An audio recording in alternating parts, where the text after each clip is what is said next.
Hey everybody, welcome back to the channel. Today we are doing a video with the 120 grain ELD-M. So far we have done a ton of work with the 6.5 Grendel, with the 123 grain ELD-M, as well as the 123 grain A-max. So far I found the A-max to be slightly better overall as far as accuracy goes in our gun. But we still haven't found quite the accuracy we're looking for in my 6.5 Grendel AR with the 20-inch ballistic advantage barrel. We're shooting between 1 and 1.2 inches for most groups, occasionally getting a really good group. From what I've heard, the 120 grain ELD-M can sometimes work when the 123 grain doesn't. They have a slightly different bullet shape. Let me get one of these out and show you. The 123 grain bullet right here is slightly longer and has a kind of a more narrow contour, whereas the 120 grain is a little bit fatter up towards here, making the overall length of our bullet have to be just a little bit shorter to the point where the ojive touches the lands. Now, I'm not the best one to explain that, so hopefully that is sort of clear, but here is the story with this bullet. My handwriting is terrible, again, but bear with it for just a second.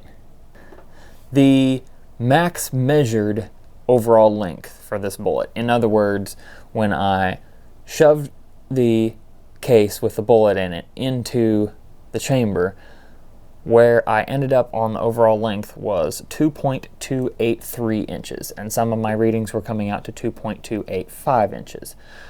We're going to go ahead and seat these to magazine length at 2.260 inches, and that'll give us between 20 and 25 thousandths of jump to the lands, hopefully. Now, again, this isn't a super scientific method, but it should work for us and it should prevent us from jamming into the lands. I have read a few things that have said that this bullet is designed for chambers with a conventional free bore instead of the Grendel's compound throat. I don't know how much validity there is to that statement. However, I have seen people get some pretty terrific results in the Grendel with the 120 grain bullet, so I'm hoping that we get some good results today. This is either the last or the second to last bullet we're going to try in this gun before we really start tearing things apart and trying to find our accuracy issues.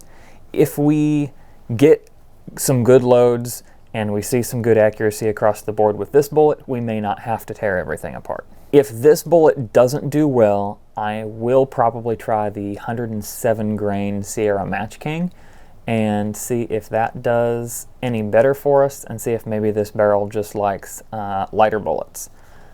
But since this gun is going to be set up more for PRS once we get our loads dialed in, I really do want to be shooting the 120 or 123 grain class of bullets in this gun. So I'm really hoping for some good results today. If we don't get them, that's when I'm going to start to tear the gun apart, probably lap the receiver, change the bolt, mess with the buffering system, and possibly even replace the barrel if we can't get consistently under 1 MOA. So, really hoping that this bullet does the job for us and we don't have to do that. Enough yakking about the bullet. We're going to try two different powders today, AR Comp and 8208 XBR. Neither one of these really have load data in the Hornady manual, which is what I normally look at. And what I've been finding in 6.5 Grendel, especially lately, is that the published load data tends to be quite a bit conservative in the Hornady manual for this caliber. So we're going to go with some researched loads instead. From what I have seen with 120, 123 grain class bullets, For IMR 8208 XBR, people start to see pressure signs between 28 and 28.5 grains. We're going to shoot up to a max of 28.3 grains today, and we are going to start quite a bit lower than that at 27.1 grains. So we shouldn't run into trouble on the low end, and we're just going to work up carefully until we hit pressure and see if we can get some good results out of this powder. We've had our best results with the 123 grain bullet so far with AR comp at between 26.9 and 27.2 grains, somewhere in there. Today we're going to run with AR comp up to 27.5 grains, starting down at a starting charge of 26.3 grains, and we'll see what we can get. We should have just a little bit more room in the case since we're seating this bullet to 2.260, and it is a shorter overall bullet, and we were doing 2.245 with the 123 grain, if I remember correctly. So we should have a little bit more room in the case, which may equate to slightly lower velocities at the same charge weight. But again, with the difference of bullet design, I can't tell that 100%. Anyway, brass is brand new Starline brass, primed with CCI 450 primers. The only funky thing about this is I had all 50 of these pieces of brass loaded with our hunting load of 27.2 grains of AR comp and the Xbr Gold Dot, and this went to Texas with me. To free up this brass, since it hasn't been fired before, and I want to free it up for testing, I had to pull all the bullets and then run the brass back through the sizing die to get the necks back into spec. Everything is looking good. I'm not going to need to re-chamfer and deburr or any of that because that's already done. So we're going to get these in our loading block and start loading. I'm not going to show any of the reloading. We're just going to load this up and get out to the range. Oh, one more thing before we get out to the range. You probably noticed I've switched up my camera angle a little bit so that you get a little bit clearer view of things. Let me know what you guys think of that, or if you want me to go back to how it was before. All right, let's get to shooting. All right, we are out here on the range with our 120 grain ELD match. And it is a Saturday afternoon, so you're going to hear quite a bit more gunfire in the background than usual. But we're going to start out with AR comp on the top row of targets you see down there, and 8208 XBR on the bottom row. Target is at 100 yards. Gun is cold.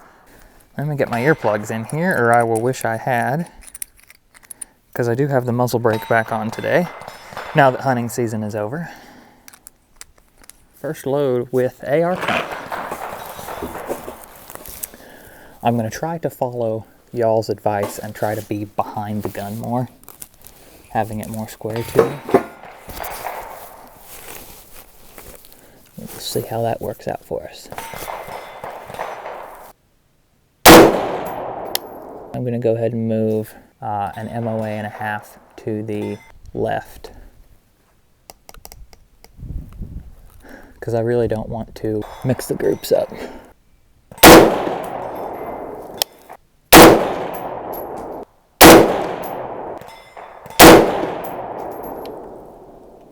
All right, not a bad start at all. Let me come down an MOA and a half as well to get our groups more centered up there. And I think we're going to be good. I'm going to take a look at the brass, and then I'll move on to the first load of 8208 XBR. I'm going to alternate back and forth between the AR comp loads and the 8208 XBR loads up the charge weight range. I may regret that later, especially if I get confused, but we're going to give that a try.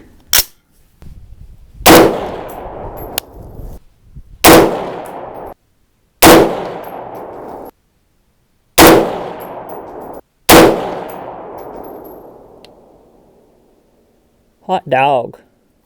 I'm gonna try really hard after those first two groups not to get my hopes up, but it's gonna be hard because what I'm seeing so far I really like. Moving on up, back to AR comp and the next charge, and I neglected to bring my load book with me, so I don't have the exact charge weights in front of me, but that's all right.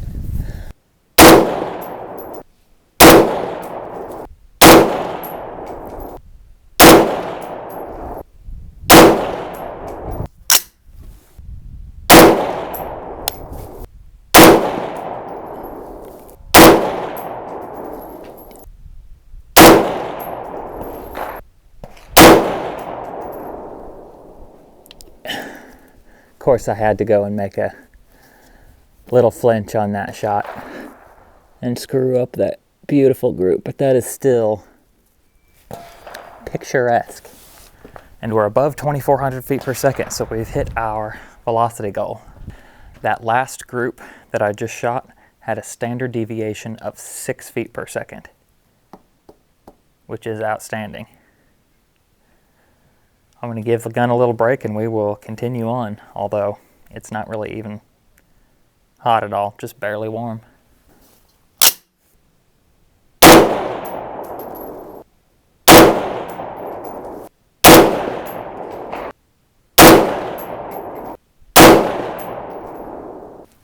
Things just keep being good.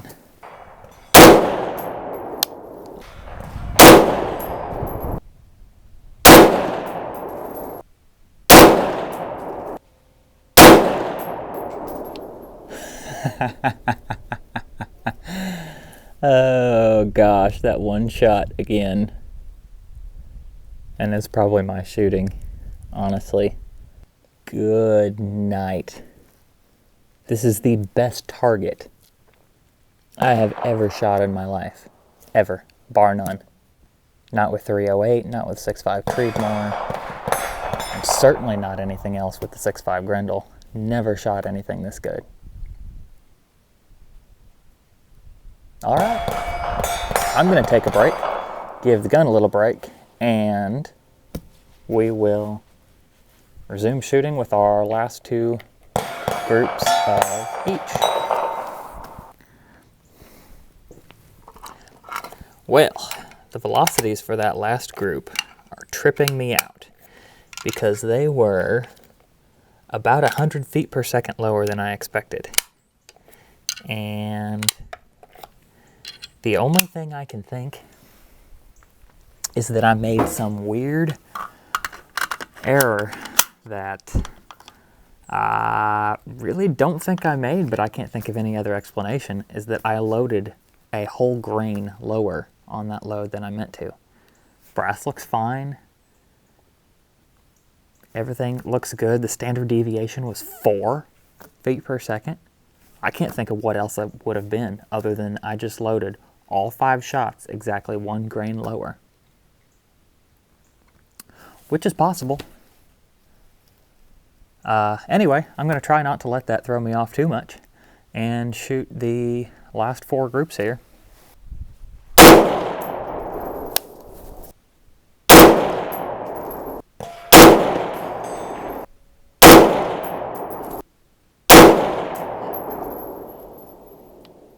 Hell yeah. Whew. Oh my gosh. I can't believe these groups I'm getting, guys. This is great. This means, if you've watched any of my videos before, you've seen that I've been getting kind of frustrated with this gun, ready to tear it all apart and start from scratch, but this bullet is proving to me that I don't need to do any of that. The gun is good just as it is. It just didn't like the 123 grain bullet profile. We found our bullet, guys. I mean, there's no other way to put it. Now I got to go buy a whole bunch of these. I do remember that I've got to be kind of careful with these last couple charges of 8208 XBR because I'm getting right near where a lot of people start to see some pretty bad pressure spikes. So I'm watching things real carefully.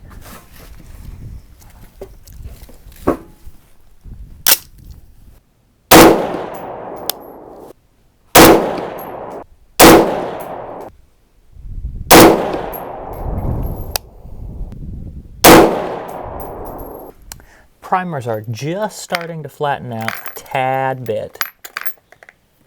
Not bad at all, just barely enough to notice. And the ejector swipe that we pretty much always get with this gun looks just like it always does. So I'm not too worried at all. Last group with AR comp.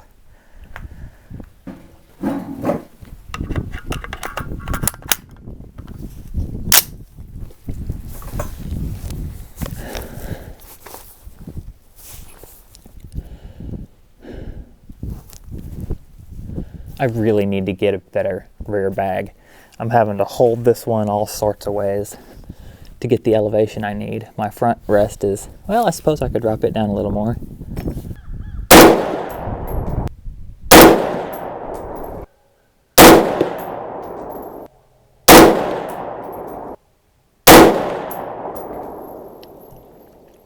I feel that I could have held that group slightly better, which I hate that feeling, but you know. Still, I'm not complaining. Last group of the day. Let's whip out a good one.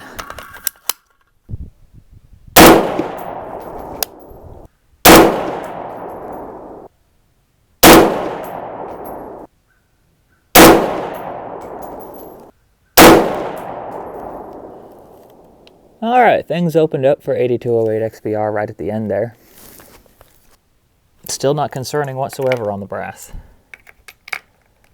Not even a bit. Because I like to torture myself, I'm going to take 5 rounds of our previously loaded 123 grain A-max load and shoot a group with it and just see what I do. If this group is tiny, my mind's going to be boggled.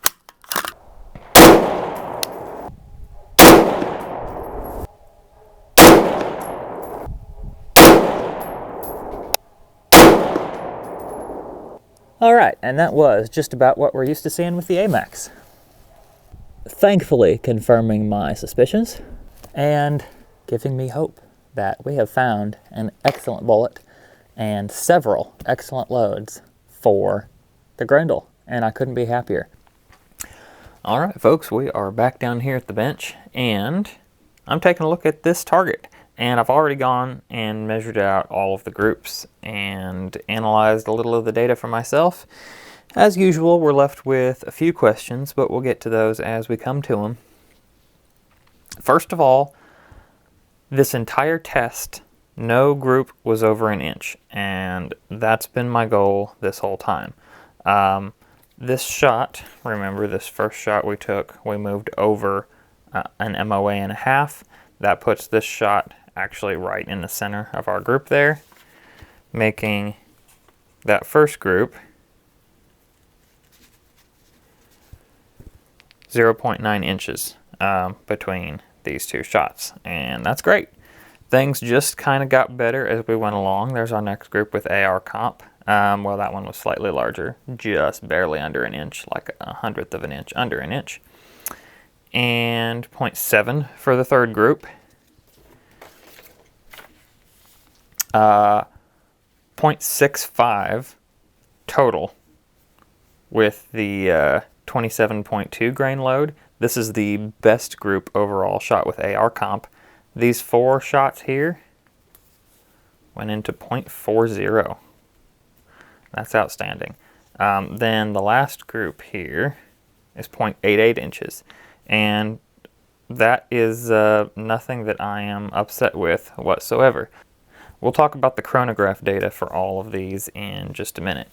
Real quick, let's take a look at the 8208 XBR groups. Just about all of the 8208 XBR groups outshot the AR comp. We had 0.64 on the first group, .60 on the second group, with 4 of those going into just 3/10 of an inch, and .8 on the third group, with 4 of them going into 4/10 of an inch. Then these last two groups opened up a little bit. We had .88 and .9, still both very respectable. But these first 3 groups with the 8208 XBR are just phenomenal. And this is the reason that I'm probably going to do a little bit more digging into 8208 XBR and trying to work out a really good load. What I'll probably do is break these loads down a little further and shoot 0.1 grains apart and watch for velocity plateaus and stuff and see if I have an area that's a little more forgiving than others. Speaking of velocities, let's talk about the chronograph data a little bit. Here's our sheet for the AR comp loads, and we've got a pretty normal, it seems, progression upwards with our standard deviations trending down pretty much the whole way. Starting out at 2370. At 27.2, we had an average of 2506 for the velocity. Then at the 27.5 grain load, that dropped down to 2452. Our standard deviations are still pretty great, so I'm really not sure what happened between the two. Now let's jump to 8208 XBR. It gets even more confusing. So at our lowest charge, we had a velocity of 2401 for our average, which with kind of crappy standard deviations. Then as we moved up to the next 2 charges, our standard deviations were great, 6 and 4. But look at the velocity on this third group. We had 2370 feet per second with only a 4 foot per second standard deviation. That's a little bit crazy, because in this workup going 2401, 2426, I would have expected this average to be almost 100 feet per second faster, probably more like 75 feet per second faster. So that drop is a little bit crazy.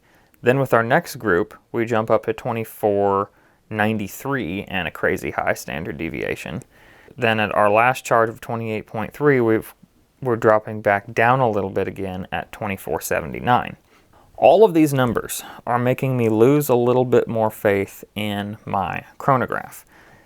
I was shooting these kind of near the end of daylight, and we were getting shifting shadows, and I wonder if that could be the reason for these numbers being all over the place.